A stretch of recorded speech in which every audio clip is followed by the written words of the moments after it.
नमस्कार। आज हम रयो आसाई के एक बहुत ही बेचैन कर देने वाले novel in the mega church की दुनिया में चलेंगे। ये सिर्फ एक किताब का विश्लेषण नहीं है, बल्कि ये एक आईना है जो शायद हमारे आज के समाज की ही एक तस्वीर दिखाता है। तो चलिए शुरुआत इसी एक सवाल से करते हैं जो इस कहानी के बिल्कुल जड़ में है। जरा सोचिए, एक ऐसी जगह जो हर लिहाज से एकदम परफेक्ट लगती हो, लेकिन क्या हो अगर वही परफेक्शन एक बहुत ही खूबसूरत जाल हो। बस यही वो पहेली है जो इस पूरी कहानी में हमें आगे लेकर जाएगी। तो सबसे पहले ये समझते हैं कि कहानी का ये मेगा चर्च आखिर है क्या। अब देखिए, ये शब्द सुनते ही शायद दिमाग में किसी खतरनाक कल्ट या पंथ की तस्वीर बनती है, लेकिन यहाँ कहानी बिल्कुल अलग है। ये ग्रुप खुद को एक आदर्श, मॉडर्न और बहुत ही आकर्षक कम्युनिटी की तरह पेश करता है। और यही बात सबसे दिलचस्प है। जरा इस ऑर्गेनाइजेशन के उसूलों पर नजर डालिए। विविधता का सम्मान, सामाजिक जागरूकता, दूसरों को नीचा ना दिखाना, ये सब तो वो बातें हैं जिन्हें आज हम सब सही मानते हैं, है ना? मतलब पहली नजर में तो इसमें कुछ भी गलत नजर ही नहीं आता। और पता है, यही चीज इस ग्रुप को सबसे ज्यादा डरावना बनाती है। इसके मेंबर कोई कट्टरपंथी या जुनूनी लोग नहीं हैं। वो तो बस बहुत अच्छे लोग हैं, बहुत समझदार। यहाँ कोई साफ साफ खतरा नहीं है, और इसीलिए ये समझना लगभग नामुमकिन हो जाता है कि आखिर गड़बड़ है कहाँ। अच्छा, अब ग्रुप से थोड़ा हटकर कहानी के मेन कैरेक्टर पर आते हैं। ये समझना बहुत जरूरी है कि आखिर वो कौन सी इमोशनल स्टेट है, वो कौन सी हालत है जो किसी को भी इस ग्रुप की तरफ खींच सकती है। कहानी का जो हीरो है वो एक ऐसे खालीपन से गुजर रहा है जिससे शायद हम में से कई लोग रिलेट कर पाएंगे। मतलब लाइफ में सब कुछ है, अच्छी नौकरी है, दोस्त हैं, परिवार है, सब ठीक है, पर फिर भी एक एहसास है कि कहीं भी पूरी तरह से फिट नहीं होते, एक अधूरापन। और ये मेगा चर्च इसी खालीपन को भरने का वादा करता है। और असल में यही वो एक कमी है जो पूरी कहानी की नींव है। वो एक गहरी इंसानी जरूरत, कहीं ना कहीं जुड़े होने की, किसी के लिए जरूरी होने की। और यही जरूरत उस किरदार की जिंदगी से गायब है। तो अब आते हैं उस तरीके पर, उस मैकेनिज्म पर जिसे ये ग्रुप कंट्रोल के लिए इस्तेमाल करता है। और वो हथियार है भाषा। जी हां, सिर्फ शब्द।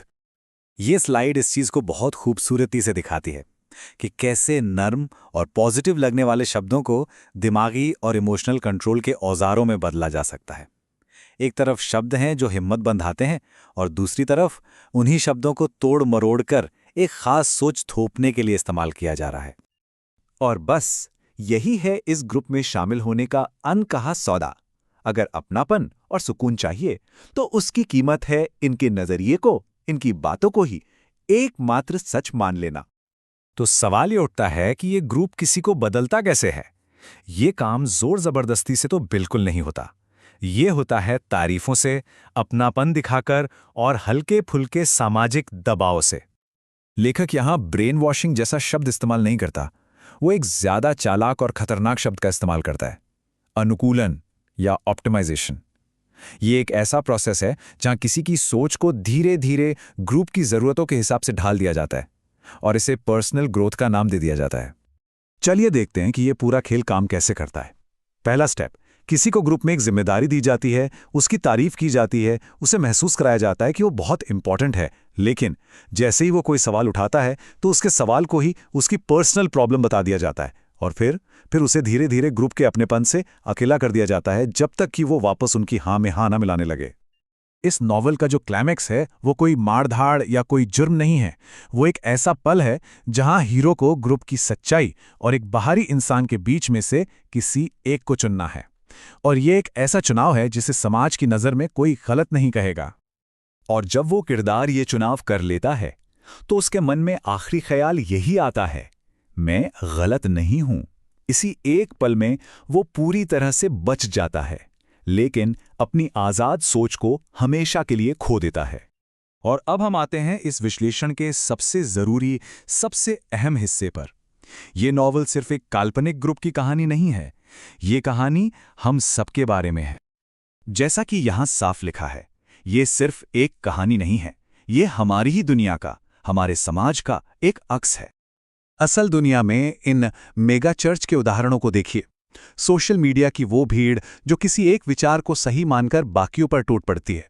वो कॉर्पोरेट कल्चर जहां अलग सोचने वालों के लिए कोई जगह नहीं। या कोई भी ऐसा राजनीतिक या सेल्फ हेल्प ग्रुप जो ये दावा करे कि सारे जवाब सिर्फ उसी के पास हैं। इस कहानी का असली डर किसी बनावटी पंथ में नहीं है। इसका डर इस बात में है कि ये सब कुछ कितना जाना पहचाना सा लगता है। ये हमारे मॉडर्न समाज का ही तो आईना है। और आखिर में ये कहानी हम सब के लिए एक बहुत ही गहरा सवाल छोड़ जाती है कि जिन विचारों को, जिन सच्चाइयों को हम अपना कहते हैं, क्या वो वाकई में हमारे अपने हैं या उन्हें भी किसी ग्रुप से उधार ले लिया गया है? क्या हम सच में अपने शब्दों से सोच रहे हैं? ये एक ऐसा सवाल है जिस पर हम सबको सोचने की जरूरत है।